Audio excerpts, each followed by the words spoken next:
నీ పరిశుద్ధమైన శ్రేష్టమైన ఘనమైన నామమునకు స్తుతులు స్తోత్రములు తండ్రి. దేవా, ఈ మధ్యాహ్న కాల సమయంలో ఈ వాక్యమును ధ్యానించుకున్నటకు మీరు మాకు అనుగ్రహించిన గొప్ప కృపను బట్టి మీకు వందనాలు తండ్రి. నాయన, మమ్మల్ని ఎంతగానో ప్రేమించి దేవా ప్రతిరోజు ప్రతి నిమిషము కూడా మమ్మల్ని మీరు కాపాడుతున్న విధానాన్ని బట్టి మీకు స్తుతులు స్తోత్రములు తండ్రి. దేవా, ఇంతవరకు ప్రార్థనల్లో, పాటలలో, వాక్య పఠనంలో నాయన నిన్ను గణపరిచామని మేము అనుకుంటున్నాం తండ్రి. కానీ సమస్తం ఎరిగిన దేవుడు నీవు కనుక నీవే మీరు చేసిన ప్రతీది కూడా మీకు మహిమార్థముగా మీరే జరిపించుకుంటున్నారని, మరి ముఖ్యంగా నాయన జీవము గల దేవుని మందిరములో నాయన యొక్క సంఘముగా కూడి తండ్రి మేము నీ వాక్యమును ధ్యానిస్తూ ఉండగా మీరే మాతో మాట్లాడండి, మమ్మల్ని బలపరచండి, స్థిరపరచండి. మరి ముఖ్యంగా ఈ నవంబర్ మాసంలో ఈ మొదటి ఆదివారం ఈ మందిరంలో గడుపుటకు ఆయన మాకు ఎంతో మంచి అవకాశాన్ని ఇచ్చారని మీకు మరొక్కసారి కృతజ్ఞతాస్తుతులు చెల్లిస్తూ దేవా కొద్ది నిమిషము నీ వాక్యమును ధ్యానిస్తూ ఉండగా వింటున్న వారందరికీ వినగలిగిన చెవి, గ్రహించుకునే హృదయమును, నీ మాటలు చెప్పడానికి సిద్ధపడి ఉన్న నాకును సంయోచితమైన జ్ఞానమును, మరి ముఖ్యముగా నాలో ఉన్న మీ పరిశుద్ధాత్మ యొక్క సహాయాన్ని పంపించమని మా కొరకు త్వరలో రాని ఉన్న యేసుక్రీస్తు వారి పుణ్య నామమున ఈ ప్రార్థన మనములు అడిగి వేడుకొనిచున్నాము తండ్రి. ఆమేన్. ఆమేన్. అందరూ కూర్చుందామండి. దేవుడు మనకి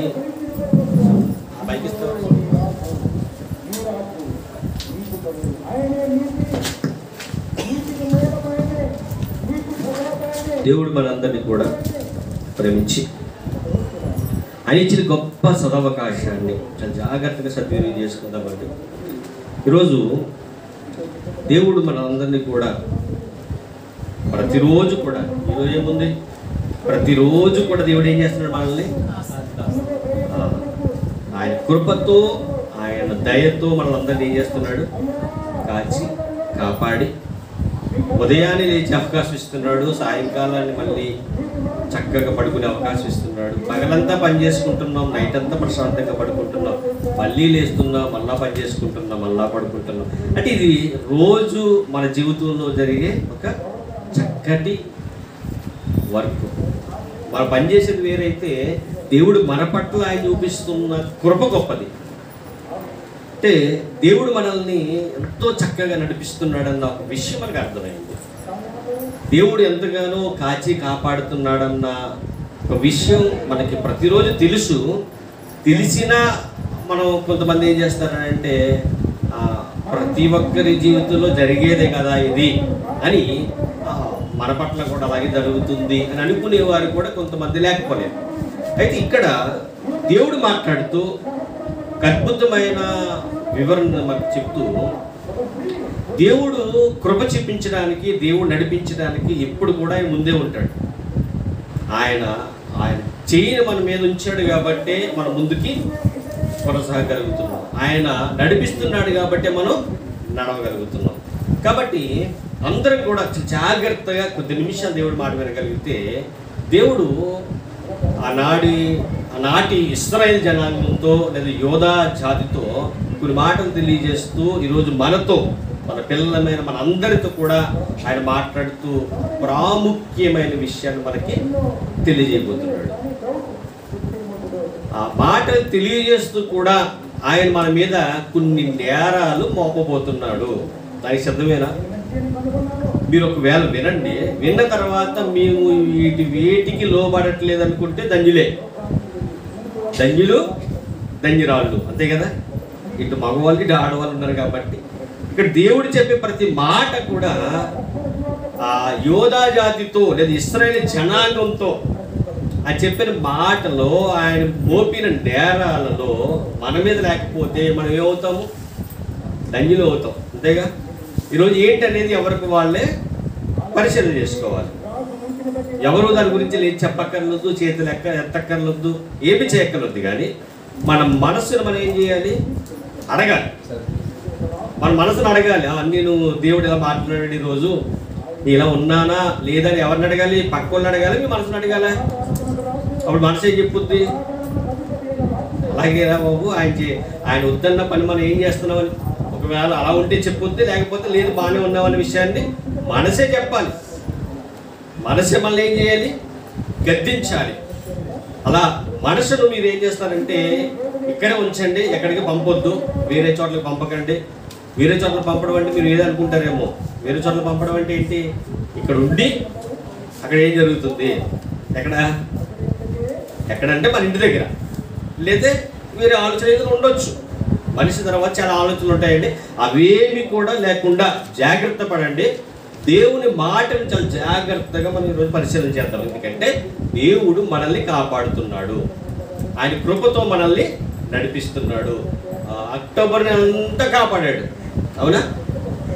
అక్టోబర్ నెల అంతా కాపాడి నవంబర్ నెలలోకి తీసుకొచ్చాడు. ఆల్రెడీ సోమవారం 1వ తారీఖు.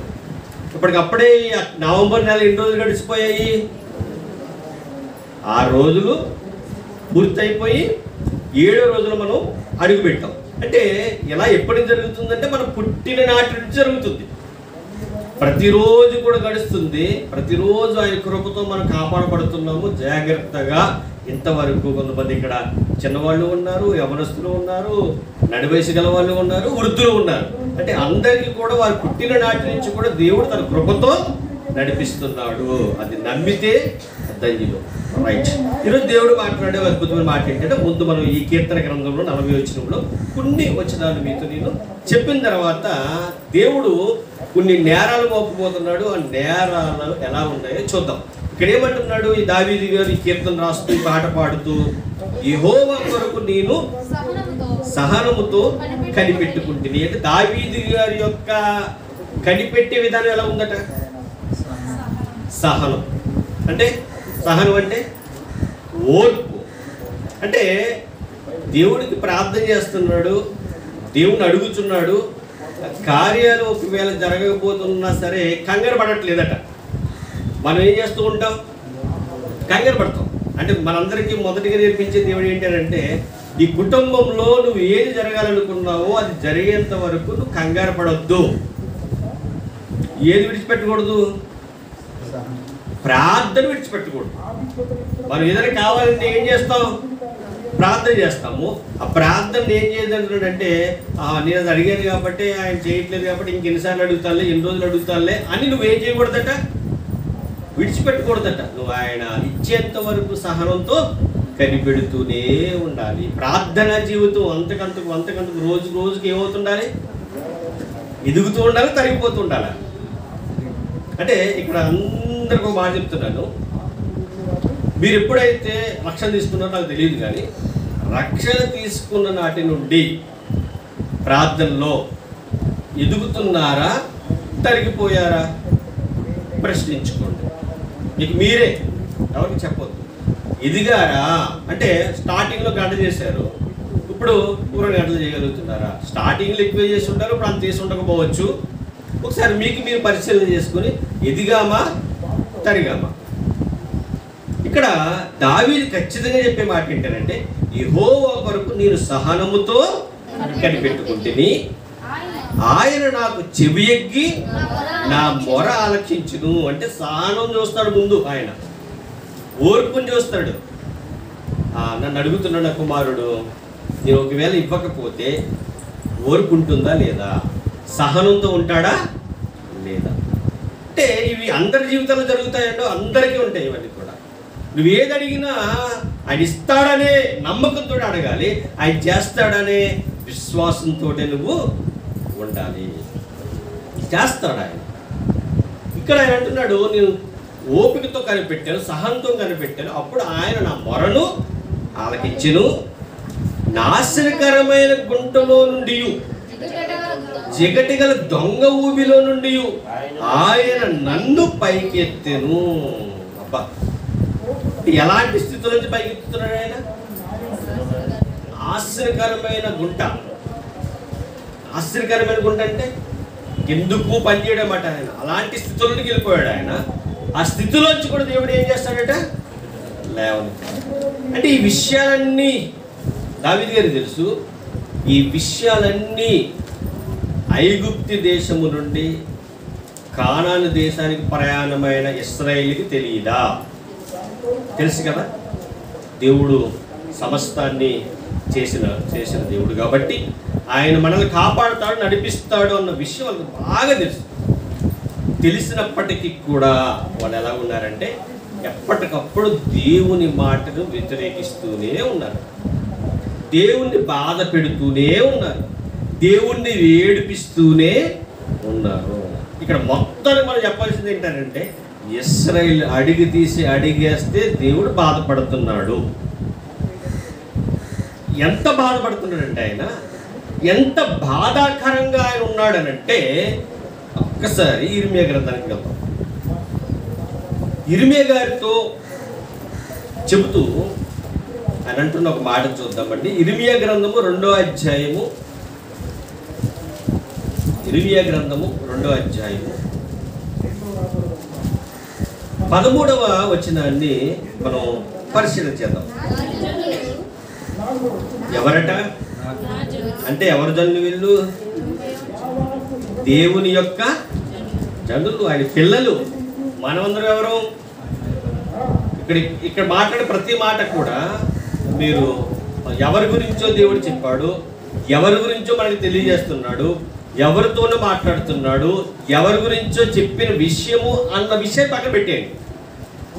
ఈ విషయాన్ని దేవుడు నాతోటే మాట్లాడుతున్నాడు. ఫస్ట్ ఆ పాయింట్ మనం పట్టుకోవాలి. ఇక్కడ మాట్లాడే ప్రతి మాట ఎవరి గురించో తెలుసుకోవడానిక దేవుడు నాతో మాట్లాడతాడు అని ఇక్కడ కూర్చున్నామా? తెలుసుకోవడానికి ఒక పక్క అయితే, రెండవది ఏంటంటే దేవుడు నాతో మాట్లాడాలి. ఆయన మాట్లాడకపోతే నేను ఉండలేను అనుకుంటారు. ఎప్పుడైనా అనుకోరు. ఇప్పుడు ఉదయం లేవగానే మనం ఏమనుకోవాలి? ఈరోజు దేవుడు నాతో మాట్లాడాలి. ఆయన మాట్లాడకపోతే నేను బ్రతకలేను అన్న స్థాయికి మనం వెళ్ళిపోవాలి. ఆయన నాతో మాట్లాడకపోతే నేను ఉండలేను, ఆయన నాతో మాట్లాడకపోతే నేను బయటికి వెళ్ళలేను, ఆయన నాతో మాట్లాడకపోతే నా జీవితము వ్యర్థం.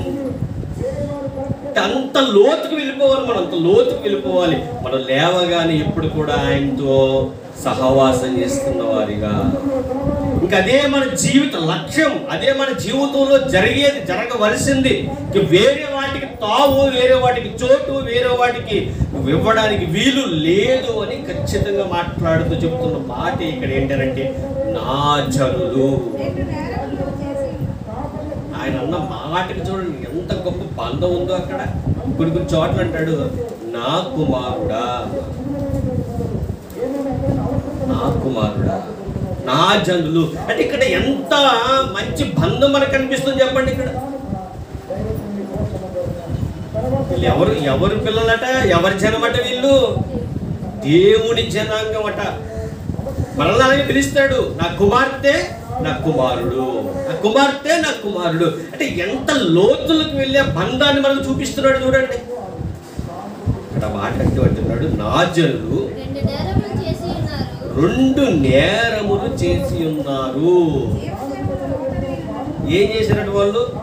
2 అద్భుత కార్యాలు చేశారా? అంటే బాధతో చెప్తున్నాడా లేదా సంతోషంతో చెప్తున్నాడా దేవుడు? ఇక్కడ ఎంత బాధ అంటే నిజంగా తన పిల్లల గురించి మాట్లాడుతూ ఆయన నా పిల్లలు, నా జనులు 2 నేరాలు చేశారు. 2 నేరాలు చేశారు. 2 నేరాలు చేశారు. నేరాలు ఏంటంటే అంటే తప్పులు. నేరం అంటే తప్పేనా? తప్పు అంటే దేవునికి వ్యతిరేకమైన తప్పులు చేశారు. ఏంటి తప్పులు అని జాగ్రత్తగా ఆలోచిస్తే మొట్టమొదటి తప్పు ఈరోజు మనం ధ్యానిద్దాము. ఈ మొదటి 2 నేరాలు అన్నాడు అక్కడ. ఒక నేరం గురించి ఈరోజు ఆలోచిద్దాము. ఒకసారి అంటే ఈ నేరం గురించి మాట్లాడుతున్నప్పుడు మన జీవితాల్లో ఏమైనా ఇటువంటి తప్పు చేశామా? నేను ఎప్పుడైనా ఆ తప్పు నా బ్రతుకుల్లో చూపించానా? అంటే పాయింట్ మనం అర్థం చేసుకున్నప్పుడు ఇక్కడ ఇర్మియా గ్రంథము 2వ అధ్యాయం 13వ వచనంలో దేవుడు ఏ మాట అయితే మాట్లాడుతున్నాడో ఆ నేరం ఆనాడు వాళ్ళు చేస్తారంటే ఈనాడు మనము చేసినట్టే అవుతుంది. జాగ్రత్తగా పరిశీలన చేద్దాం. నా జనులు 2 నేరాలు చేసి ఉన్నారు. మొట్టమొదటిది ఏంటంటే జీవ జలములు ఓటనైన నన్ను విడిచి ఉన్నారు. మొట్టమొదటి తప్పు ఏంటంటే జీవ జలము ఓటనైన నన్ను విడిచి ఉన్నారు. ఎంత తప్పు అంటే ఇది మనకి కొత్త నిబంధన గ్రంథంలో యేసుక్రీస్తు ప్రభువారు ఉపమానాలు తెలుసా మీకు? ఆయన ఎన్ని ఉపమానాలు చెప్పాడో? చాలా ఉపమానాలు చెప్పారు. ఆ ఉపమానాలు ఎందుకు చెప్పారు అని అంటే మనకి అర్థం అవడానికి. తప్పిపోయిన కుమారుడు అని ఒక ఉపమానం ఉంటుంది. ఉంటుందా? తెలుసు కదా, తప్పిపోయిన కుమారుడు. మనం దాన్ని ఏం చేయాలంటే తప్పిపోయిన కుమారుడు, తప్పు తెలుసుకుని వచ్చిన కుమారుడు అని కూడా మనం దాన్ని టైటిల్ పెట్టుకోవచ్చు. ఎందుకు? తప్పు చేశాడు, తప్పిపోయాడు, తప్పుని తెలుసుకుని తిరిగి మళ్ళా తండ్రి ఎందుకు వచ్చాడు. తర్వాత నేరాల గురించి ఉపమాన రీతిలో చెప్పిన విషయాలు కూడా చాలా ఉన్నాయి. ఇంకా చాలా ఉపమానాలు ఉంటాయి. నిజంగా మత్తయి సువార్త, మార్కు సువార్త, లూకా సువార్త, యోహాను సువార్త చదువుకెళ్ళిపోతే మనకి అర్థం చేసుకోవడానికి దేవుడు చాలా ఉపమానాలు, పరలోకాన్ని ఒక పొలముగా చెప్పి ఉపమాన రీతిలో చెప్పిన విషయాలు చాలా ఉంటాయి. అంటే ఇవన్నీ ఎందుకు ఆయన చెప్తున్నాడు అంటే మనం అర్థం చేసుకోవడానికి, మనకు అర్థం కావడానికి. ఇక్కడ ఈ మాట ఇర్మియా గ్రంథంలో ఉన్న అద్భుతమైన మాట ఎందుకు తెలియజేస్తున్నాడు దేవుడు అని అంటే ఒక ఉపమానాన్ని మనకు తెలియజేస్తున్నాడు. ఇక్కడ ఈ ఉపమానము అనే దాన్ని మీరు ఆలోచిస్తే జీవము గల ఓటనై ఉన్న నన్ను అంతేనన్నాడు. అక్కడ దేవుడు ఎలా ఉన్నాడట? జీవము గల ఓటనై ఉన్న నన్ను విడిచి ఉన్నారు. అంటే మీకు ఏమర్థం కాదు ఇక్కడ అంటే దేవుణ్ణి విడిచిపెట్టేశారు. దేవుణ్ణి ఏం చేశారు? విడిచిపెట్టేశారు. ఈ పాత నిబంధనలో ప్రధానంగా మోషే గారికి మొట్టమొదటిగా ఇచ్చిన ఆజ్ఞలు ఏంటండి? 10 ఆజ్ఞలు. తర్వాత ఆజ్ఞ వెంబడి ఆజ్ఞ, ఇంకా ఆజ్ఞలకు లెక్క అనేది లేదు. మొట్టమొదటిగా ఇచ్చిన ఆజ్ఞలు ఏంటంటే 10. ఆ 10 ఆజ్ఞలలో మొట్టమొదటి ఆజ్ఞ ఏంటో మనకు తెలియాలి. ఏంటి చెప్పండి ఒకసారి.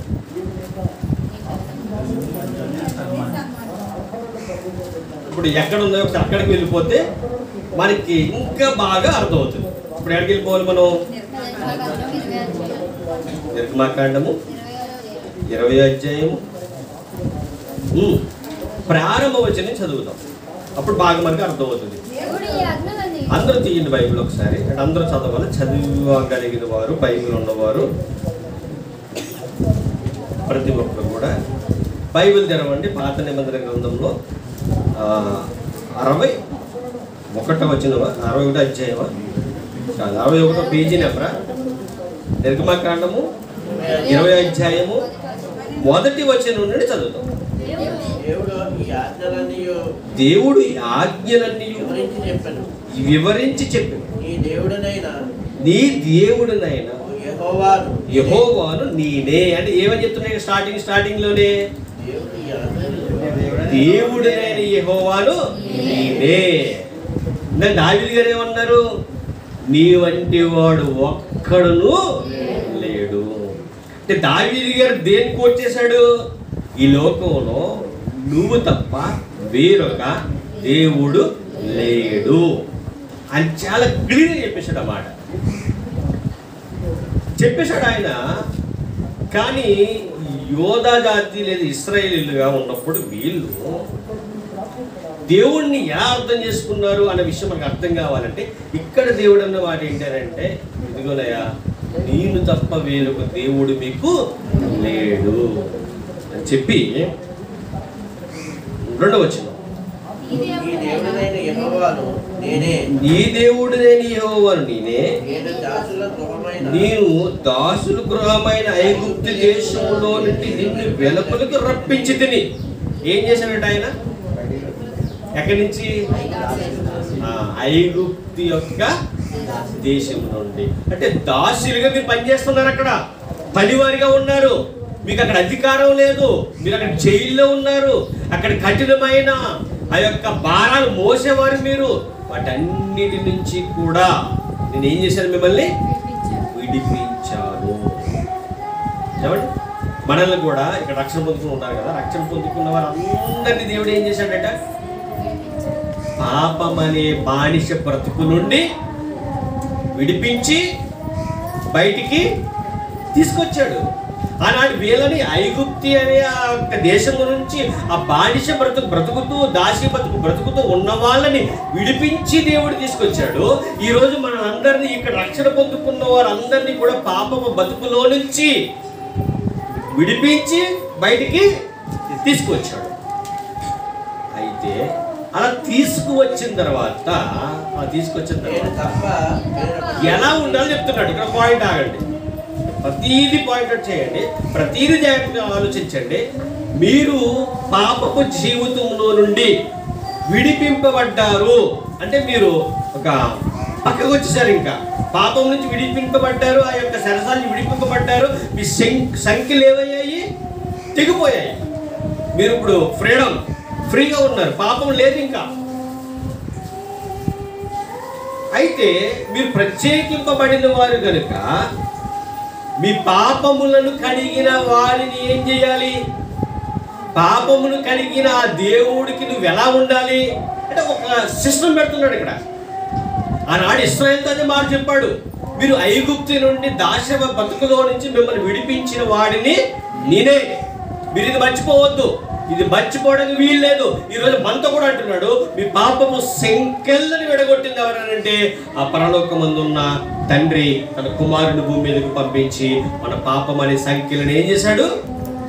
విడగొట్టాడు. ఇది మైండ్లో పెట్టుకోండి, ఎప్పుడు కూడా ఇది మనకి మైండ్లో జ్ఞాపకం ఉండాలి. మన పరిశుద్ధులం పవిత్రము అయ్యాము అని అంటే దానికి కారణం ఏంటంటే ఆ దేవుడు దయ వల్లే, ఆ దేవుని కృప వల్లే, ఆ దేవుని యొక్క త్యాగం వల్లే తన ప్రియ కుమారుని భూమి మీద పంపించేశాడట. ఎంత గొప్పగా ప్రేమించాడు యేసుక్రీస్తు ప్రభు వారిని పరలోకమందు ఉన్న తండ్రి. తనలో ఒక భాగాన్ని భూమి మీదకి పంపించాడంటే కారణం ఏంటంటే మన మీద ఉన్న ప్రేమ, మన మీద ఉన్న దయ, మన మీద ఉన్న ఆయన యొక్క దాన్ని ఏమని చెప్పాలి చెప్పండి? చెప్పడానికి తక్కువే, ఎంత చెప్పినా తక్కువే. మన మీద ఆయనకున్న ప్రేమ దేవుని వల్ల ఆ ప్రేమను బట్టి ఆయన మనల్ని ఈ పాపము అనే సంఖ్యల నుంచి విడిపించాడు, ప్రత్యేకంగా చేశాడు.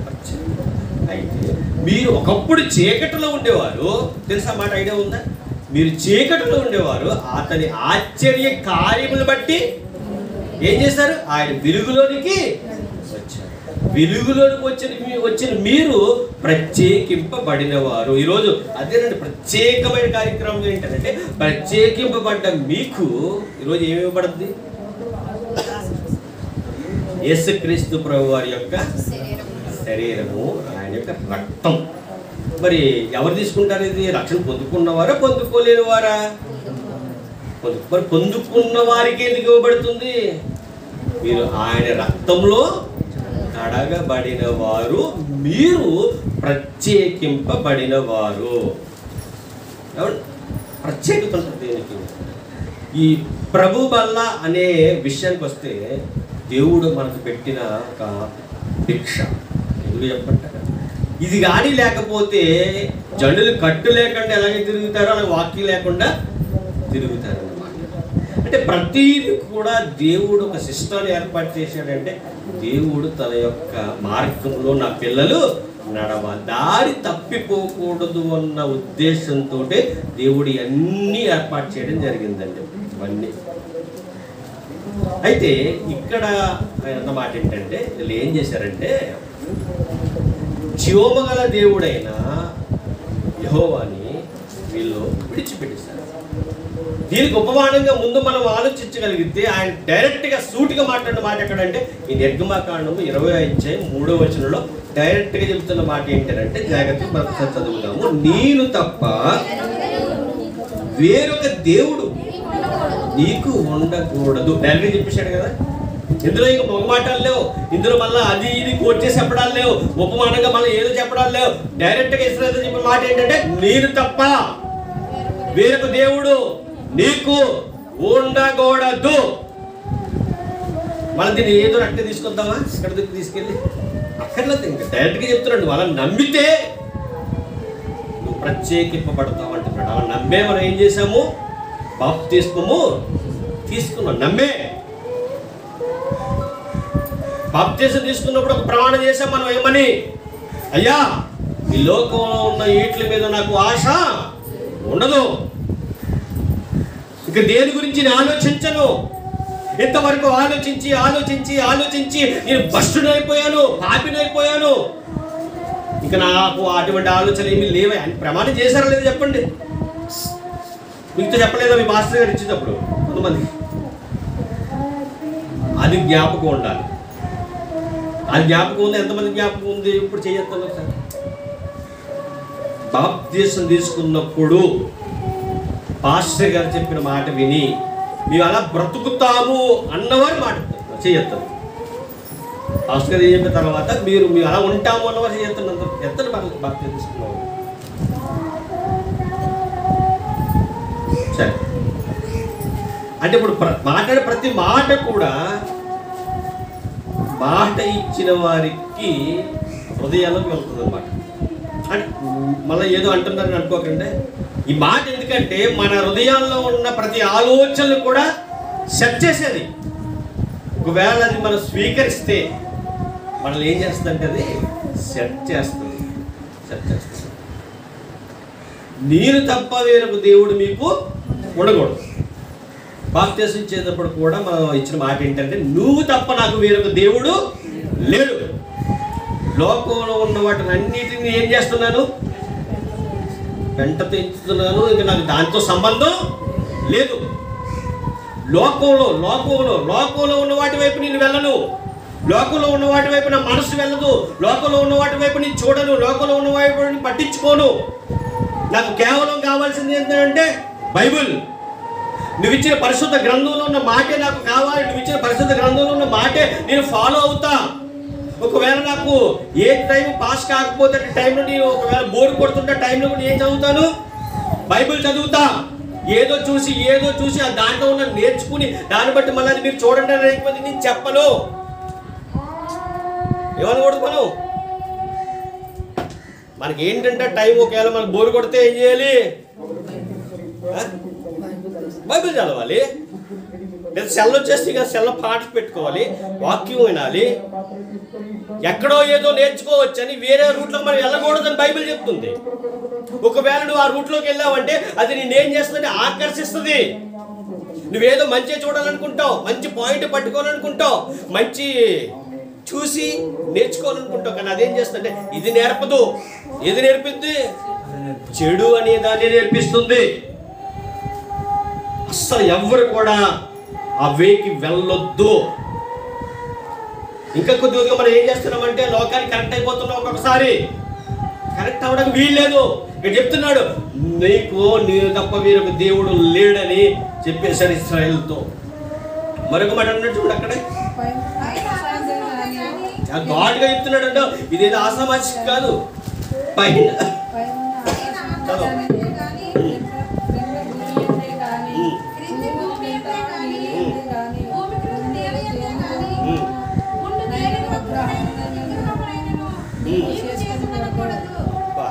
మంచి మాట ఇప్పుడు ఆగండి. ఏమనంటే పైన ఆకాశం అందే గాని క్రింద భూమి ఎందే గాని భూమి కింద నీళ్ళు ఎందే గాని దేని రూపమైనను విగ్రహమునైనను నీవు చేసుకునకూడదు, వాటికి సాగిలు పడకూడదు, వాటిని పూజింపకూడదు. ఎలయనగా నీ దేవుడైన యెహోవాకు నేను రోషము గల దేవుడును. ఎలాంటి దేవుడు ఏంటండి ఆయన? రోషము గల దేవుడు అని చెప్పేది ఏంటంటే డైరెక్ట్గా చెప్తున్నాడు. ఆకాశం అందే కానీ, భూమి అందే కానీ, నీళ్ళు ఎందే కానీ, నేల ఎందే కానీ ఏ రూపమును ఇవ్వకూడదు, వాటికి సాగిలు పడకూడదు, వాటికి పూజింపకూడదు చెప్పేశాడు. లేదా వాళ్ళతో డైరెక్ట్గా చెప్పేశాడు. ఎవరికి ఇస్రాయేల్ అంటే మనం చేసుకోమన్నాడా అని మీరు అడగొద్దు. ఎందుకంటే ఈరోజు మనం వాటి వైపు వెళ్ళాం. కానీ మనతో ఆయన చెప్పిన మాట ఏంటంటే, మనతో మాట్లాడుతున్న మాట ఏంటంటే, మీరు మీ హృదయంలో ఎవ్వరికి చోటు ఇవ్వడానికి లేదు. ఇది ఎవరికి? ఇప్పుడు వాళ్ళకి. ఎందుకంటే వాళ్ళు ఆ రోజుల్లో వాళ్ళు ఏం చేసేవారంటే విగ్రహాలు చేసి వాటికి ఏం చేసేవారు? వాళ్ళు పూజ చేశారు. ఈరోజు మనం విగ్రహాలు పెట్టి పూజ చెయ్యం, ఇక్కడ పెట్టి చేస్తాం. ఆనాడు వాళ్ళు డైరెక్ట్గా మనకు చెప్పింది ఏంటంటే, మనకు చెప్తున్న మాట ఏంటంటే ఇశ్రాయేలీలు విగ్రహాలు పూజ చేసేవారు. విగ్రహాన్ని తయారు చేసుకున్నారు వాళ్ళు. ఎవరి చేత? అహరోను చేత చేయించుకుని దానికి పూజ మొదలెట్టారట. ఐగుప్తు దేశము నుండి ఎర్ర సముద్రమును 2 పాయలు చేసి నడిపించిన దేవుడు ఈ గ్రహమే. అంటే ఎవరి నామని అవమానపరిచారు వాళ్ళు? దేవుని నామాన్ని అవమానపరిచారు, దేవుని బాధ పెట్టారు. ఈరోజు మనకి చెప్తున్న మాట ఏంటంటే, నీ హృదయంలో ఎవరికి ప్రథమ స్థానం ఇవ్వాలి? మరి బాగా అర్థమైపోతుంది ఈరోజు మన హృదయంలో. అంటే మీరని కాదు, నేను కూడా వస్తాను ఇందులో, అందరూ వస్తాం. ఇక్కడ అందరం కూడా మీ హృదయంలో ఎవరికి ప్రథమ స్థానాన్ని ఇస్తున్నావు? ఇశ్రాయేలు ఎవరికి ఇచ్చారు? విగ్రహానికి ఇచ్చారు. అంటే దేవుణ్ణి ఏం చేసినట్టు పక్కన పెట్టేశారు.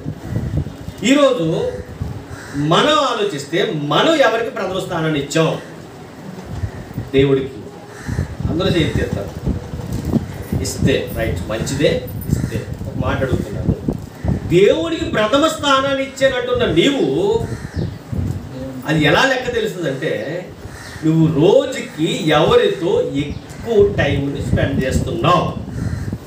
ఇంకా మీకే, మీ విజ్ఞతకు మీకే దాన్ని విడిచిపెట్టాలి. ఎందుకంటే అది నాకు నేను ఆలోచించాలి, మీకు మీరు ఆలోచించుకోవాలి. ఒకవేళ దేవునికి నువ్వు ఎక్కువ టైం ఇస్తుంటే దేవునికి ప్రథమ స్థానాన్ని ఇచ్చినవాడు అవుతావు.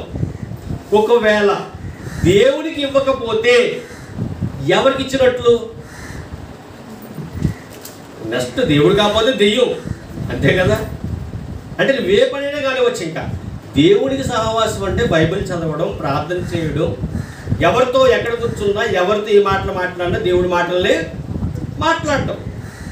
ఇది ఎవరికి ప్రథమ స్థానం అంటే దేవుడికి. నువ్వు పొద్దున్న లేచినప్పుడు మధ్యాహ్నం సాయంత్రమే దేవునితో ఉండి మిగతా టైంలో నువ్వు చెప్పే మాటలు ఎక్కడ దేవుడు లేకపోతే, నువ్వు ఆలోచించే ఆలోచనలో ఎక్కడ దేవుడు లేకపోతే అక్కడ నువ్వు ఎవరికి ఇచ్చినట్టు? దేవునికి ఇచ్చినట్టు. ఇప్పుడు మనకు అర్థం కావాలి, ప్రథమ స్థానాన్ని ఎవరికి వారే పరిశీలన చేసుకోండి. నేను దేవునితో ఎక్కువ గడపలేకపోతున్నానంటే నా హృదయంలో ప్రథమ స్థానం ఎవరిది? దెయ్యాలది. ఇప్పుడు దేవుడికి ప్రథమ స్థానం ఇవ్వకపోతే దేవుడు ఏమన్నాడు? ఇర్మియా గ్రంథం 2:13 నా జనులు 2 నేరాలు చేసి ఉన్నారు. మొదటి నేరం ఏంటంటే, జీవజలములు కలిగిన ఓటనైన నన్ను విడిచి ఉన్నారు. ఇప్పుడు ఇశ్రాయేలు విడిచేశారంటే ఈనాడు క్రైస్తవ జనాంగము క్రీస్తుకు ప్రథమ స్థానం ఇవ్వకపోతే వాళ్ళు కూడా విడిచిపెట్టినట్టే. వాళ్ళు విడిచిపెట్టినట్టు. అంటే దగ్గరికి వచ్చేస్తున్నాం. ఇప్పుడు ఎవరో జీవము గల ఆ ఓటనై ఉన్న దేవుణ్ణి విడిచిపెట్టిన వారు ఎవరో వాళ్ళు విడిచిపెడుతున్నారు, వీళ్ళు విడిచిపెడుతున్నారు. వాళ్ళు సరిగా మందిరానికి వెళ్తలేదు, వీళ్ళు సరిగా మందిరానికి వెళ్తలేదు, వారు సరిగా ప్రార్థన చేయట్లేదు, వీళ్ళు సరిగా ప్రార్థన చేయట్లేదు అనకూడదు.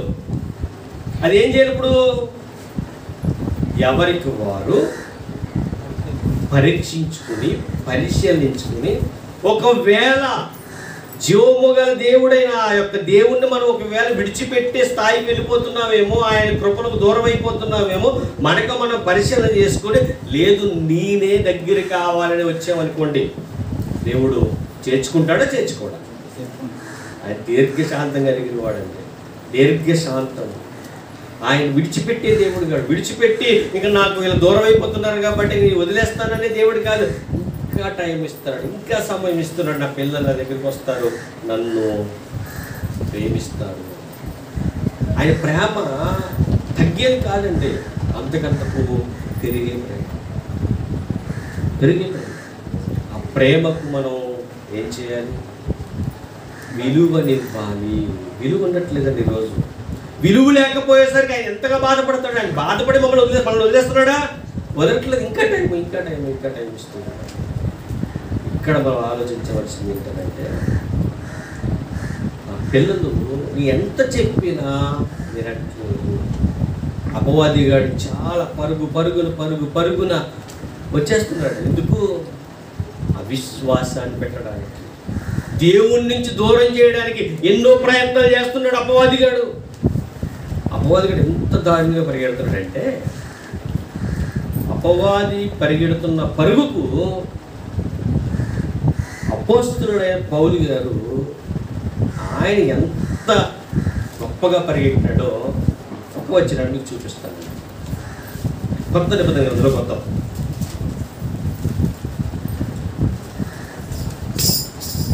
తిమోతి గారికి అపోస్తలు పౌలు గారు రాసిన 2వ పత్రిక. తిమోతి గారికి అపోస్తలు పౌలు గారు రాసిన 2వ పత్రిక 4వ అధ్యాయము 6-7 వచనాలు చదువుకుందామండి. అందరు కూడా బైబిల్ తీయండి. తిమోతి గారికి రాసిన 2వ పత్రిక అపోస్తలు పౌలు గారు 4వ అధ్యాయము 6-7 వచనాలకు, నేను ఇప్పుడే ప్రాణార్పముగా పోయబడుచున్నాను. ఏం చేశాడట పౌలు గారు? ప్రాణార్పముగా పోయబడ్డాను. అంటే తన శరీరంలో ఉన్న శక్తిని అంతటిని కూడా నాకు ఏమి అక్కర్లేదు, దేవుని పనిలోనే ఏం చేయాలి? దాన్ని సమర్పించాలనుకున్నాను, సమర్పించాను అంటున్నాడు. ఆయన గొప్పగా ఆయన వర్క్ చేసినట్లుగా ఇక్కడ మనకి చూపిస్తున్నాడండి. దేవుడే రాయించాడు ఆ మాట కూడా. నేను ఇప్పుడే ప్రాణార్పముగా పోయబడుచున్నాను, నేను వెడలిపోవు కాలము సమీపమై ఉన్నది, మంచి పోరాటము పోరాడితిని. పౌలు గారు అన్న మాట ఏంటి? మంచి పోరాటము పోరాడితిని. మనకి ఉందా లేదా పోరాటం? ఏ పోరాటం అది? ఏ పోరాటం అండి? దుష్టుని అభిష్టమును నెరవేర్చకుండా పోరాడగలిగే పోరాటం. ఎవరిష్టం అంట? దుష్టుని ఇష్టం. దుష్టుడికి ఏది ఇష్టం? దుష్టుడికి ఏది ఇష్టం అంటే దేవునితో సహవాసము ఇష్టం కాదు. ఆయనకి ఇష్టం అంటే దేవునితో సహవాసం చేయకూడదు, అంటే దేవునితో ఉండకూడదు, దేవునికి నువ్వు సైడ్ అయిపోవాలి. దేవుణ్ణి ఒకవేళ దేవుడి గుడికి వెళ్ళి తప్ప మాటలు వినకూడదు. ఇక్కడ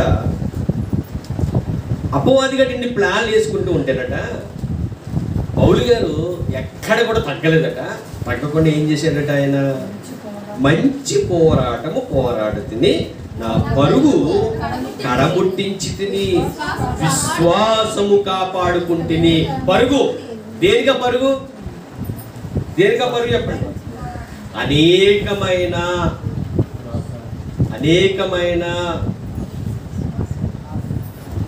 మాట ఏంటంటే, అనేకమైన వారు ఉన్నారు, వారికి ఏమి ఇవ్వాలి? ఏమి అందించాలి?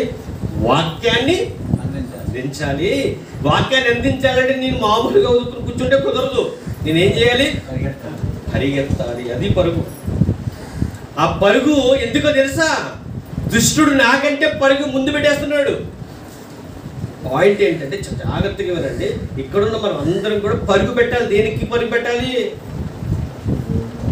పోయిన వారం మనం చదువుకున్నాం, మనం ధ్యానించుకున్నాం. ఆస్తులు సంపాదించుకోవడానిక, ఆత్మలను సంపాదించుకోవడానికి. ఎందుకు ఈ సమయం, దేవుడు ఇచ్చిన సమయం చెప్పండి అని అంటే, అక్కడ ఎవరైనా కుష్ఠరోగంతో ఉన్న అతని దగ్గరికి వెళ్ళి డబ్బులు తీసుకున్నాడు. బాగుపడ్డ తర్వాత ఆయన పేరేంటి? గెహాజీ. కుష్ఠరోగంతో నయమాను. అతని దగ్గరికి వెళ్ళి బాగుపడిన తర్వాత డబ్బులు ఎట్టుకొచ్చింది ఎవరంటే? గెహాజీ. గెహాజీ ఆలోచనలు అంతా డబ్బు మీద ఉంది. ఎలీషా ఆలోచనలన్నీ కూడా ఆత్మల మీద ఉంటే, దేవుని మాట మీద ఉంది. ఇక్కడ కూడా మనం జాగ్రత్తగా ఆలోచిస్తే పౌలు గారు పరుగు దేనికంటే ఆత్మలు రక్షించడానికి. ఈ ఆత్మలు రక్షించడానికి ఆయన పరుగు పెడుతున్నప్పుడు ఆ పరుగుల్లో అతని కంటే ముందు ఎవరు వెళ్ళిపోయేవారట? దుష్టుడు. నిజమండి. ఇంకా మనం పరుగులో వెళ్ళడానికి ఆలోచిస్తూ ప్రార్థన చేసుకు వెళ్ళాలి మనం అయితే, అంతేనా? ఎక్కడ వాకింగ్ చెప్పడానికి వెళ్ళాలనుకోండి, ఏం చేయాలి? ముందు ప్రార్థన చేసుకుని, అయ్యా పలానా చోటకి ఈరోజు నన్ను పంపిస్తున్నావు, ఆ పలానా చోటులో నేను వెళ్ళినప్పుడు అక్కడ అనేక మంది వాక్యం వింటే విన్నవారు వాక్యాన్ని అంగీకరించేలా వాళ్ళ హృదయాల్ని తట్టండి మీరే. వెళ్తున్న నాకు ఏ దుష్ట ఆలోచనలు రాకుండా, ఏ లోకంలో ఆశలు లేకుండా నన్ను కాపాడండి అయ్యా అని మనం ప్రార్థన చేసుకుంటాం. వాక్యం చెప్పడానికి వెళ్ళేవారు, వాక్యం వినడానికి వెళ్ళేవాళ్ళు అయితే, అయ్యా ఈరోజు మీరు మాతో మాట్లాడండి అయ్యా, మమ్మల్ని బలపరచండి అయ్యా, మమ్మల్ని స్థిరపరచండి అయ్యా అని ఇంటికాడ ప్రార్థన చేసుకుని బయలుదేరుతాం. అంటే నువ్వు బయలుదేరే ముందు నీకంటే ముందు ఎవరు బయలుదేరిపోతారు? ఎందుకు? వాడికి ప్రార్థన పని ఉన్నదిగా. ఒక విషయం మీకు చెప్తున్న ఈ సందర్భంగా, దేవుణ్ణి నమ్ముకున్న మనము క్రీస్తును ఉన్నతమైన స్థాయిలో చూపించాలంటే మన జీవితం ఎలా ఉండాలంటే, మన దగ్గరికి కొంతమంది వస్తూ ఉంటారు. వచ్చినప్పుడు ఏవో మాట్లాడుతూ ఉంటారు. మన అరి మీద కూర్చున్నప్పుడు, ఇంటికాడ కూర్చున్నప్పుడు. అప్పుడు మన ఆలోచన ఎలా ఉండాలంటే, వారు మాట్లాడే మాట వల్ల ఏమైనా ఉపయోగం ఉంటే, అంటే మీకు కావాల్సింది ఉపయోగపడేది, మీ కుటుంబానికి ఉపయోగపడేది వినండి, 2 నిమిషాలు అంతే. అంతకంటే ఎక్కువగా మనం మాట్లాడుకోవాల్సిన పని ఉండదు, మాట్లాడుకోవాల్సిన అవసరం కూడా ఉండదు. అప్పుడు మీరు ఏం చేయాలంటే, వాళ్ళని వదిలిపెడతలేదనుకోండి, అమ్మ ఈరోజు నీ పొద్దున్నే ప్రార్థన కొద్దిసేపు చేసుకున్నాను కానీ చెప్పి నాతో కలిపి నువ్వు ప్రార్థన చేసుకుంది కానీ రామ్మని చెప్పి సాపట్టుకు లోన్ తీసుకెళ్ళారనుకోండి, నాకు వేరే పని ఉందమ్మని చెప్పి వెళ్ళిపోతుంది తప్ప నీతో పాటు ప్రార్థనలో ఆమె ఏం చేయదు, ఏకీపిస్తుందా? మీకు ఆలోచనలు అర్థమైపోతాయి. దుష్టుడు ఆలోచనలు ఉన్నాయా లేవా? ఒకవేళ దేవుడి ఆలోచనలు అనుకోండి, నువ్వు సాపట్టుకు ప్రార్థన చేసుకుంటా ఉన్నప్పుడు ఆమె కూడా వచ్చేసి నీతో ప్రార్థనలో ఏకీపిస్తుంది. ఒకవేళ ఆవిడ ప్రార్థనకి రాను, నాకు వేరే పని ఉందంటే, మరి పని లేకుండా ఇప్పుడు కూర్చుందంటే మాటలు చెప్పడానికి అయితే సమయం ఉంటుంది, ప్రార్థనలో ఏకీపించడానికి అయితే సమయం ఉంటుంది. అంటే దుష్టుడు ఎప్పుడు ఏం చేస్తాడంటే మాటల్లో గడపడానికి, మాటలు చెప్పడానికి, మాటల్లో దేవుడి మాటలు మాట్లాడకుండా పర్లేదు, అక్కడ అనవసరమైన విషయాలు మాట్లాడుకుంటూ ఉంటే ఆల్రెడీ మనకు అర్థమైపోవాలి, ఆహా ఇది దేవుడి మాటలను భంగం చేసే మాటలా ఉన్నాయి, ఇక్కడ ప్రార్థన చేసుకుంటే బెటర్ అని మనం అనుకుంటే ఆటోమేటిక్గా వల్ల రానే రావచ్చు, లేకపోతే పోనే పోవచ్చు.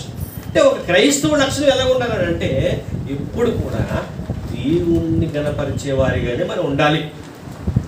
ఇక్కడ పౌర్ణిమ మాట ఏంటంటే, నేను పరిగెడుతున్నాను, మంచి పోరాటం పోరాడేది, ఆ పరుగు కడగొట్టించింది అన్నాడు.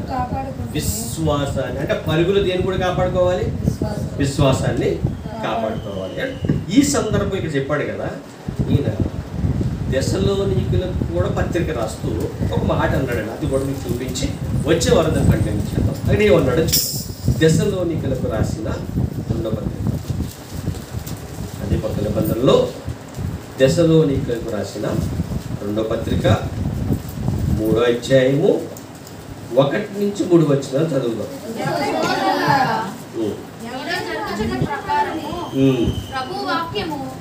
సహోదరులారా, మీలో జరుగుచున్న ప్రకారము ప్రభు వాక్యము శీఘ్రముగా వ్యాపించి మహిమపరచబడు నిమిత్తమును మేము మూర్ఖులైన దుష్ట మనుషుల చేతిలో నుండి తప్పింపబడు నిమిత్తమును మా కొరకు ప్రార్థించండి అని ఏమన్నారండి? ఇది దెస్సలోనికలకు ఎవరు రాసిన పత్రిక? అపోస్తలుడైన పౌలు గారు. పౌలు గారు రాసిన సందర్భం ఏంటంటే, నాయనా మేము ఏం చేస్తున్నాం? వాక్యాన్ని ప్రకటిస్తున్నాం. వాక్యాన్ని మేము ప్రకటిస్తున్నాము. వాక్యాన్ని ప్రకటించడానికి మేము ఏం చేస్తున్నాం? పరిగెడుతున్నాం. ఇక్కడ మాట మీరు చదివినప్పుడు ఏమనుందంటే, మాటలు ఏమని రాయబడుతుందంటే, అక్కడ తుదకు సహోదరులారా మీలో జరుగుతున్న ప్రకారము. ఏం జరుగుతుంది మీలో జరుగుతున్న ప్రకారం అంటే అక్కడ ఏమి చెప్పబడుతుంది అంటే,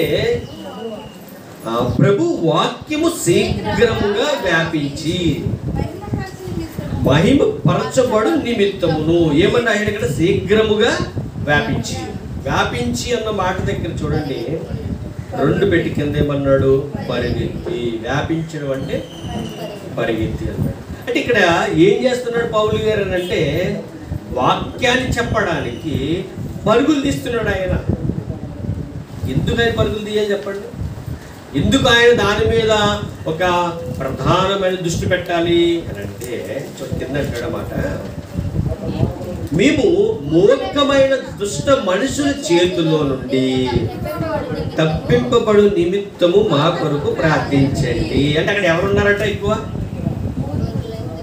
మూర్ఖులైన అంటే వాక్యాన్ని వినేవాళ్ళ, వాక్యం విన్న వాళ్ళు. వాక్యం అనేదాన్ని వినకుండా పక్కత్రోని పట్టించడానికి ప్లాన్ చేసేవాళ్ళు. వీళ్ళు ఎవరి చేత పట్టబడ్డారు?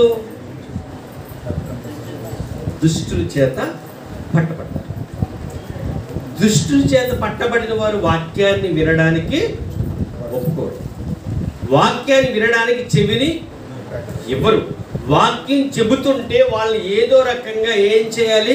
కించపరచాలి, అవమానపరచాలి, ఇబ్బంది పెట్టాలి అన్న ఆలోచనతో వాళ్ళు ఉంటారు. అయితే ఇక్కడ పౌలు గారు ఏమంటున్నారంటే, అలా జరగకుండా ఉండాలంటే మీరు ఏం చేయాలి మా కొరకు అంటే, అక్కడ దశలోనిక సంఘంలో ఉన్న వారికి ఏమి నేర్పిస్తున్నాడు పౌలు గారు?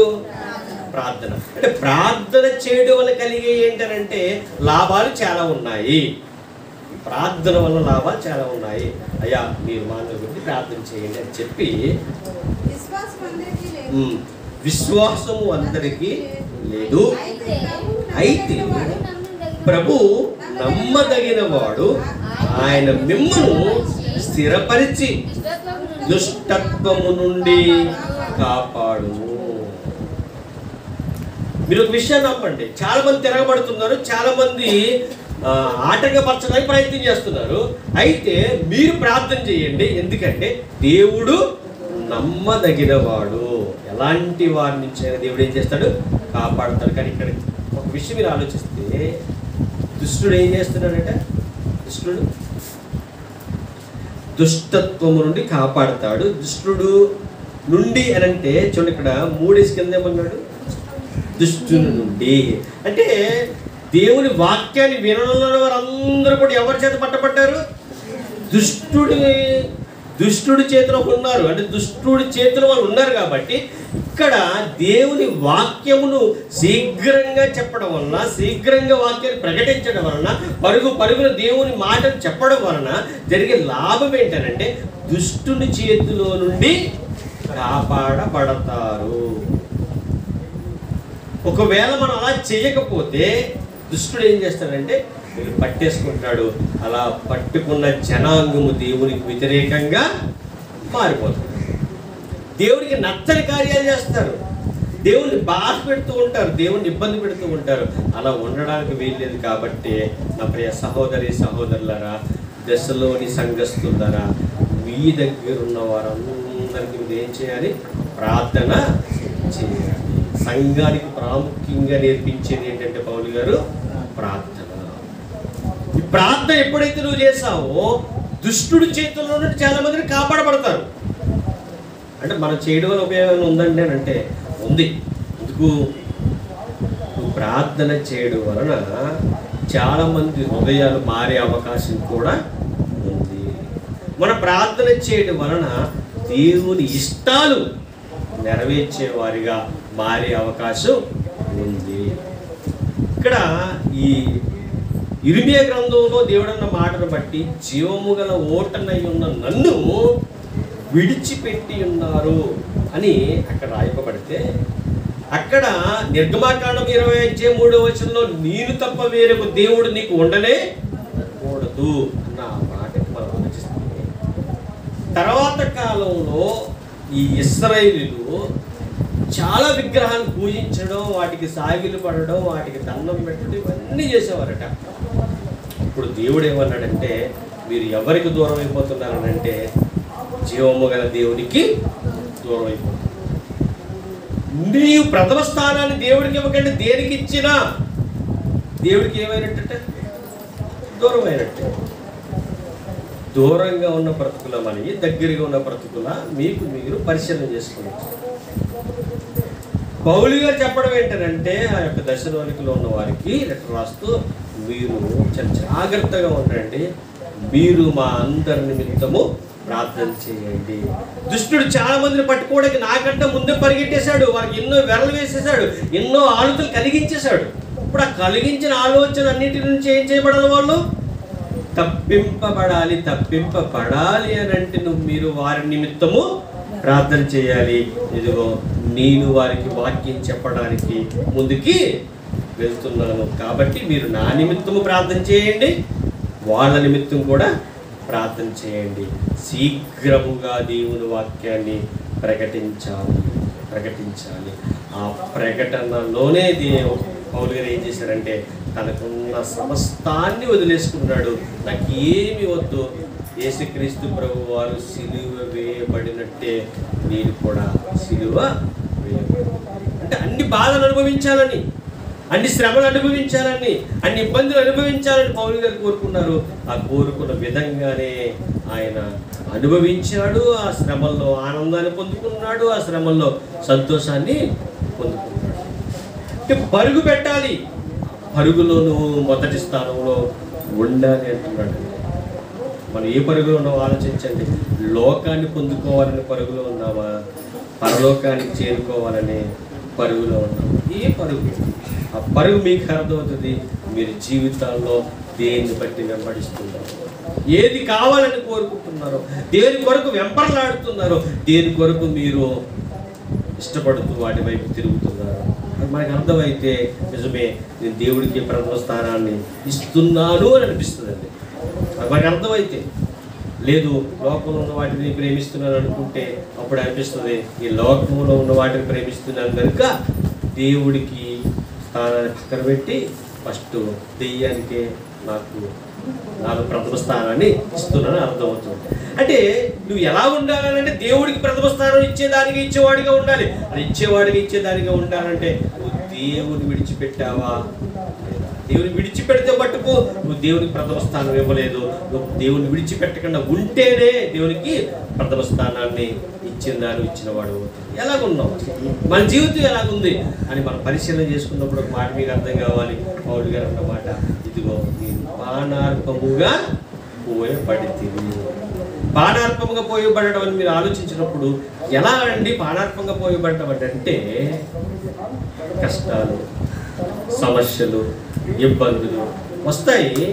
వచ్చినా మనం ఏం చేయాలంటే దేవుని యందు మన భయభక్తులు కలిగి బ్రతుకుతూ ఉన్నప్పుడు అవి మన నుంచి ఎన్నొచ్చినా మనల్ని లోపరుచుకోలేవు, ఎన్నొచ్చినా మనల్ని బాధ పెట్టాలని ప్రయత్నం చేసినా మనకి బాధ అనేది కలగదు. ఎందుకంటే నేను దేవుడిలో ఉన్నాను కాబట్టి నా దేవుడు నాకు మేలు చేస్తాడు, ఆ దేవుడు నన్ను ముందుకి నడిపిస్తాడు అన్న భావాలతో మనం ముందుకి కొనసాగుతాం. ప్రేమ దేవుడు వల్ల ఒక్కసారి నిర్గమాకాండం రాగలిగితే అక్కడ 20వ అధ్యాయము 3వ వచనాన్ని ఒకసారి మళ్ళీ చదువుదాం. అదే నిర్గమాకాండము 2వ అధ్యాయం 3వ అధ్యాయము 20వ అధ్యాయము 3వ వచనం. నేను తప్ప వేరొక దేవుడు నీకు ఉండకూడదు. పైన ఆకాశం అందే గాని, కింద భూమి ఎందే గాని, భూమి కింద నీళ్ళు ఎందే గాని ఉండు దేని రూపమును విగ్రహమునైనను నీవు చేసుకొనకూడదు. వాటికి సాగిలి పడకూడదు, వాటిని పూజింపకూడదు. ఎలయనగా నీ దేవుడైన యెహోవా నేను రోషము గల దేవుడను. ఆయన రోషము గల దేవుడు కాబట్టి ఆయన తప్ప వేరొక దేవుడు మనకు ఉండడానికి వీల్లేదు. ఒకవేళ దేన్నైనా మనం మన మనసులో పెట్టేసుకుంటే దానికి ప్రథమ స్థానాన్ని ఇస్తే అంటే దాన్నే మనం పూజించినట్టు లెక్క, అదే మనకి దేవుడి కింద లెక్క. అలా ఉంటే దేవుడు ఏమంటున్నాడంటే అది నాకు ఇష్టం లేదు ఖచ్చితంగా చెప్పేస్తాడు. ఆయన చెప్పిన మాటకు మనం లోబడి ఏదేమైనా కష్టమైన, శ్రమైన, బాధ అయిన, ఇబ్బంది అయినా నేను నా దేవుణ్ణి వదలను అనే మార్గంలో మనం ముందుకు వెళ్ళగలిగితే ప్రేమ దేవుని వల్లరా ఎటువంటి దానికైనా మనం ముందుకు నిలబడగలుగుతాము, ఎటువంటి దాన్నైనా మనం జయించగలుగుతాము. అలా జయించిన వాడే పౌలు గారు. ఆయన అన్న మాట ఇంకా నా హృదయంలో ప్రథమ స్థానము నా దేవునికే తప్ప మరి దేనికి లేదు అన్నాడు. మనం అనగలమా? ఒక్కసారి మీరు ఆలోచించు.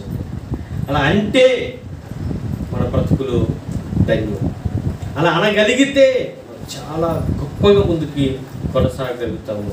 అలా ముందుకు కొనసాగుతూ ఉన్నప్పుడు ఇక్కడ ఇశ్రాయేలుతో యూదులతో దేవుడు అంటున్న మాట, ఇదిగో మీ జీవితాలు బాగాలేదు, మీ జీవితాలన్నిటికీ అంటే నేను చెప్పే ప్రతి మాటకి వ్యతిరేకంగా మీరు బతుకుతున్నారు కాబట్టి మీ జీవితంలో నిలకడ అనేది లేదు. డైరెక్ట్గా చెప్పేశాడు. ఎవరితో? ఇశ్రాయేలుతో. మరి మనతో డైరెక్ట్గా చెప్పట్లేదా? డైరెక్ట్గా మాట్లాడతలేదా?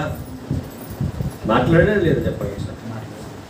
ఈరోజు నీ హృదయంలో ప్రథమ స్థానం దేవునికి ఇవ్వకుండా మరొకరికి ఇస్తే నువ్వేం చేసినట్ట? దేవుణ్ణి విడిచిపెట్టినట్లే. అలా దేవుణ్ణి ఒకవేళ నువ్వు విడిచిపెడితే నువ్వు ప్రథమ స్థానాన్ని దేవుడికి ఇవ్వలేదు కాబట్టి దేవుడు అనే మాట ఏంటంటే అక్కడ ఏమనుంది మాటది? ఇర్మీయా గ్రంథము 2వ అధ్యాయము 13వ వచనంలో 2వ లైన్లో ఉన్న మాట ఏంటంటే జీవము గల దేవుడు అంటే జీవపు ఓట గల నన్ను, జీవపు ఓటనైన నన్ను విడిచిపెట్టి ఉన్నారు అన్న మాట మనం కూడా మీద వేసుకోవాలి. వేసుకోవడం మంచిదంట చెప్పండి. మంచిదా? జీవపు ఓట కలిగిన దేవుడు మనం ఇప్పుడు కూడా ఎలా చేయాలి?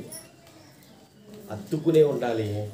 ఆ జీవపు ఓట అనేది మీకు బాగా తెలుసు. బావి నుండి, ఇప్పుడు బావి లేవులేండి, ఇదివరకు ఏముండేవి? యూతులు ఉండేవి కదా. మీరు పగలంతా నీళ్ళు తోడుకున్న తర్వాత నీళ్ళు తరగొచ్చు, ఇక్కడ తోడుకు తరగొచ్చు. మళ్ళీ నైట్ ఏమవుతాయి? మళ్ళీ ఊరతాయి. అంటే అటువంటి ఓట కలిగిన దేవుడు మన దేవుడు. ఎందుకంటే నువ్వు ఎన్ని అడిగినా, ఎన్ని చేసినా అన్నీ ఇస్తానన్నాడు, అన్నీ ఇస్తానన్నాడు.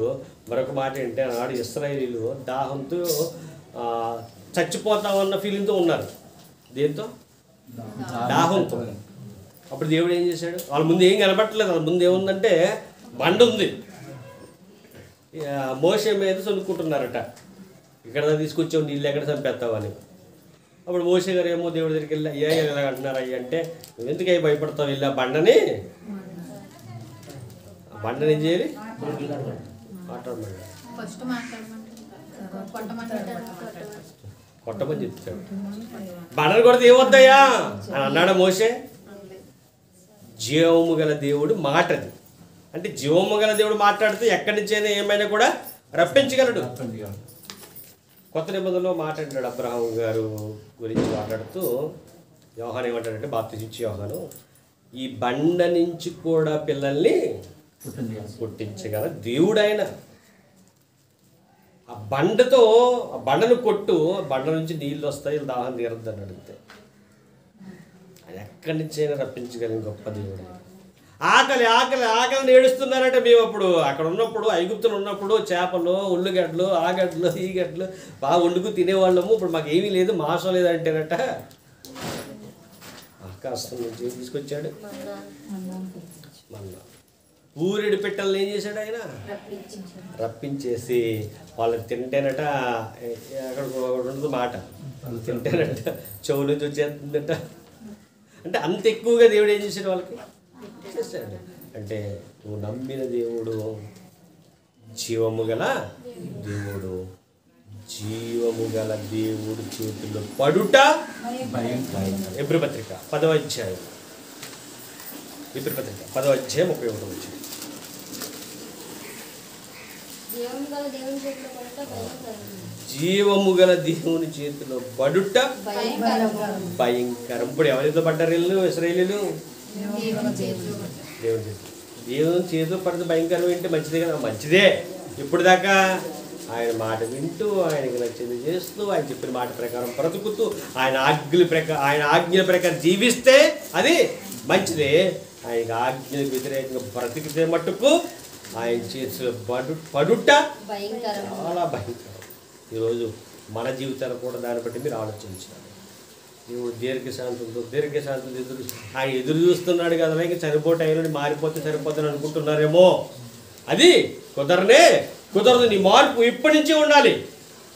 ఇంక చనిపోయే టైంలో ఇంక రోగం వచ్చిన తర్వాత ఆ రోగంలో ఎలాగే చచ్చిపోతాం కాబట్టి అప్పుడు మారు మనసు పొందుకుని ఇంక ఏ తప్పు చేయండి ఆయన, ఇంకా నా జీవితం నువ్వు గొప్పగా నడిపించావు నాయన, ఇక్కడి నుంచి నా జీవితం నీకే అంకితం నాయన అంటే కుదరదు. ఎప్పటి నుంచి ఉండాలి? నువ్వు జీవము గల దేవుని తీసుకున్న నాటి నుంచి, బాప్తిసం తీసుకున్న నాటి నుంచి కూడా దాన్ని మనం సక్రమమైన మార్గంలో నడిపించాలి. నీ యవ్వన కాలము, నీకున్న ఆ సమయంలో నీకున్న బలమే ఆయనకి అవసరం. ఆ బలాన్నేమో లోకానికి ఖర్చు పెట్టి, ఆ బలాన్నేమో లోకంలో ఉన్న వాటి గురించి ఖర్చు పెట్టి, లోకంలో ఉన్నవాటి వైపు చూసుకుంటూ బలం పోయిన తర్వాత ఇంకే నాకున్న ఈ కాలం అంతా నీకేనా ఆయన అంటే తీసుకోవడానికి ఆయన అలాంటి వాడు చెప్పండి ఒకసారి. భయంకరుడు అంటున్నాడు. భయంకరం. జీవము గల దేవుని చేతిలో పడుట భయంకరం. కాబట్టి ఆయన చేతిలో మనం పడినప్పుడు ఎలా ఉండాలంటే చాలా గొప్పవారిగా ఉండాలి. అంత గొప్పతనం మనకు కావాలంటే మీరు చేయవలసింది ఏంటంటే ప్రతిరోజు ఆయనకి ప్రార్థన చేయడం, ప్రతిరోజు ఆయనతో సహవాసం చేయడం, ప్రతిరోజు దేవుని వాక్యాన్ని నెమర వేసుకోవడం, ప్రతిరోజు దేవుళ్ళు చక్కగా ముందుకి కొనసాగడం. ఇశ్రాయేలులా మనం ఉన్నామా? లేదా మన జీవితం క్రైస్తవులు కాబట్టి క్రీస్తుకే అంకితం చేసేవారిగా ఉన్నామా అన్న విషయాన్ని మీరు ఒకసారి ఆలోచించండి, గ్రహించండి. ప్రథమ స్థానం క్రీస్తుదా లేదా లోకంలో ఉన్న వాటివా? మనలో ప్రథమ స్థానం క్రీస్తుకా లోకంలో ఉన్న వాటికి ఇస్తున్నావా? సరే మీరు ఆలోచించి మీరే ఆ ప్రశ్నకు జవాబు మీరే మోకరించి ప్రార్థన చేసి దేవుడితో చెప్పండి. ఎవరు చెప్పాలి జవాబు? మీరు ఎవరికండి? దేవుని చెప్పాలి. ఇప్పుడు మోకరించి ప్రార్థన చేసి ఇప్పుడే మోకలేడు. మరి ఇప్పుడే మోకలేసి ఏం చేయాలి? అయ్యా నా ప్రథమ స్థానం అంటే నాలో ప్రథమ స్థానం నీవేనయ్యా, లేదా ఇప్పటి వరకు ఎవరికో ఇచ్చానయ్యా, ఎవరిలో నా మనసులో పెట్టుకున్నానయ్యా, ఏదో నా మనసులో పెట్టుకున్నానయ్యా, ఆ బంగారాల మీదో లేకపోతే ఇంకోటి మీదో ధనం మీదో దాని మీదో దీని మీదో నా మనసు ఉందయ్యా, లేదయ్యా ఈ రోజు నుంచి నీవే నాలో ప్రథమ స్థానాన్ని ఇస్తున్నాను, నీకే ఇస్తున్నానయ్యా అని ప్రార్థన చేద్దాం. తల్ల వంచండి ప్రార్థన. పరలోకమందున్న పరిశుద్ధమైన శ్రేష్టమైన ఘనమైన నామము స్తుతులు స్తోత్రములు తండ్రి. ఎంత గొప్ప దేవుడు మా జీవితాల్లో నాయన ఎవరికి మీ ప్రథమ స్థానాన్ని ఇస్తున్నాము ఒక్కసారి ఆలోచించుకుని తండ్రి నాయన నీకు ప్రథమ స్థానాన్ని ఇచ్చేవారిగా మేమందరూ ఉండటకు నీతో సహాయం దయచేయండి తండ్రి. నిజమే లోకము లాగుతుంది దయ. భూమి ఎలాగైతే భూమికి ఆకర్షణ శక్తి ఉందో అలాగే లోకానికి కూడా ఆకర్షణ శక్తితో మమ్మల్ని ఏం చేస్తుందంటే ఇదిగో నాయన అనేకమైన పెట్టి, అనేకమైన ఆలోచనలు పెట్టి, అనేకమైన తలంపులు పెట్టి దాని వైపు లాగుతుంది తండ్రి. అయితే వాటి వైపు వెళ్ళిపోకుండా జాగ్రత్త పడి నిన్ను మహిమపరిచే బిడ్డలుగా, నిన్ను గనపరిచే బిడ్డలుగా, నీకు ప్రథమ స్థానం ఇచ్చే బిడ్డలుగా మేమందరం ఉండడం దయచేసి సహాయం దయచేయండి తండ్రి. దేవా నిజమే నా తండ్రి నాయన మేము నీతో మాట్లాడుతున్నాం తండ్రి. ఈరోజు నాయన మీరే మాతో మాట్లాడని నమ్ముతున్నాను తండ్రి నాయన. ఇదిగో మాలో ప్రథమ స్థానాన్ని మీకే ఇస్తున్నామయ్యా. ఇంతవరకు ఏటో ఆలోచించామేమో తండ్రి నాయన, లోకానికి మా ప్రథమ స్థానం ఇచ్చాము మాలో తండ్రి నాయన, ధనానికి ఇచ్చామేమో తండ్రి నాయన, ఇదిగో తండ్రి బంగారానికి ఇస్తున్నామేమో, పేరుకి ఇస్తున్నామేమో, స్థలాలకి ఇస్తున్నామేమో, దయతో మమ్మల్ని క్షమించండి తండ్రి నాయన. లేదయ్యా మాలో నీవే ఉండాలి తండ్రి నాయన. నీకే ఈ హృదయాన్ని అప్పగిస్తున్నాను తండ్రి. జీవము గల దేవుడు తండ్రి. ఇదిగో ఇశ్రాయేలుతో మాట్లాడుతూ జీవపు గల ఓటనైనా నన్నే మీరు ఇడిచి ఉన్నారు అన్నావు తండ్రి. కానీ మేము అలా లేకుండా తండ్రి నాయన నీవే మాకండి తండ్రి, నీవే మాకండి తండ్రి నాయన అని నీ బంగారు బాధలు బట్టి బతిమాలుతూ అడుగుచున్నాను తండ్రి. ఇక్కడ ఉన్న పిల్లలందరూ కూడా అదే ప్రార్థన చేస్తున్నారు తండ్రి. వారి ప్రార్థన మీరు ఆలకించండి తండ్రి నాయన. ఇప్పుడు వరకు లోకంలో ఆశలతో కలిసిపోయి ఉన్నారేమో తండ్రి నాయన, ఇప్పుడు మోకరించి ప్రార్థన చేస్తున్నారు తండ్రి. నీవే మాకన్నీ, నీవే మాకన్నీ, నీవే మమ్మల్ని నడిపించేవాడు, నీవే మమ్మల్ని నాయన పోషించేవాడు అని వారు ఎలుగెత్తి ప్రార్థన చేస్తూ ఉండగా ప్రార్థన మీరు ఆలకించి వారి కుటుంబాల్లో వారికి కావాల్సిన ప్రతి ఈవులు కూడా మీరు అనుగ్రహిస్తారు, గొప్ప కాలం మీరు జరిపిస్తారని. అలాగే నాయన చిన్నపిల్లలు ఉన్నారు తండ్రి నాయన, యవ్వనస్తులు ఉన్నారు తండ్రి, నడివయసు గల వారు ఉన్నారు తండ్రి, వృద్ధులు ఉన్నారు తండ్రి. అందరినీ మీరు జ్ఞాపకం చేసుకున్న తండ్రి. ముఖ్యంగా యవ్వనస్తులు జ్ఞాపకం చేసుకున్న తండ్రి నాయన. వారు తొట్టిల్లిపోకుండా ఈ వాక్యం ద్వారా వాళ్ళు బలపరచమని ప్రార్థన చేస్తున్నాను తండ్రి నాయన. అలాగే నా తండ్రి నాయన నడివయసు గల వారు ఉన్నారు తండ్రి, వారికి కూడా ఆరోగ్యం ఇచ్చి బలం ఇచ్చి శక్తి ఇచ్చి ముందుకు నడిపించండి. వృద్ధులు ఉన్నారు తండ్రి, వారితో మీరు మాట్లాడండి అయ్యా. ఈ వయస్సులో నాయన మీరే వారికి బలమును చేకూర్చండి తండ్రి నాయన. మీరే వారికి నడిపించమని ప్రార్థన చేస్తున్నాను తండ్రి. తర్వాత జరగబోయే కార్యక్రమం అంతట్లో మీరు తోడుగా ఉండి ముందుకు నడిపిస్తారని మా కొరకు త్వరలో రాని ఉన్న యేసుక్రీస్తు వరకు ఈ నామమున ఈ ప్రార్థన మనములు వారికి వేడుకొంచున్నాము తండ్రి. ఆమేన్.